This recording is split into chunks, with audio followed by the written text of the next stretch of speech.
Lagi dah tinggi lagi. Kita suka.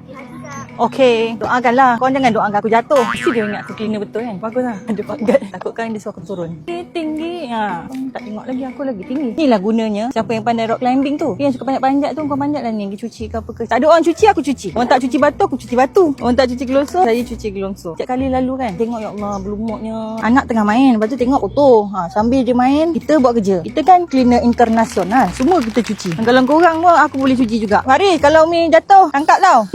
Yolah. Lepas tu dia lari dulu. Best tau duduk kat atas ni. Ayah tolong perhati anak-anak kat taman dia. Anak siapa ni? Aku lamaknya. Aku nak masuk yang tu, obstacle tu. Dia kecil-kecil dia tak puas main. Tak puas. Mak suruh bagi balik. Baru nak keluar taman. Alah. Dah besar, baru nak main Lemon. Pandai. Memanglah. Kitchen cleaner kita bawa lemon. Sedap tak bau dia? Boleh lah. Janganlah cakap jatuh. Kau ni.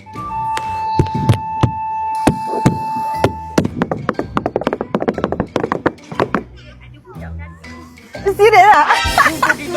Ni kan. Dia nak turun dia lain sikit Dia sangkut dah pula. Pandai naik tak pandai turun. Aduh. Kalau boleh turun, kalau boleh. Kau boleh. Kau bomba lah.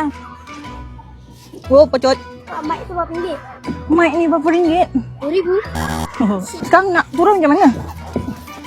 Apa cuma kita kelam? Yang penting kita spray ni tak ada chemical Maksudnya selamat untuk budak-budak lah kan. Takkan kita nak spray chemical pula. Cuci is my passion. Hai. Jomlah kita naik beramai-ramai. Nak? Anjing je bagi akak gayat. Gayat tak kak?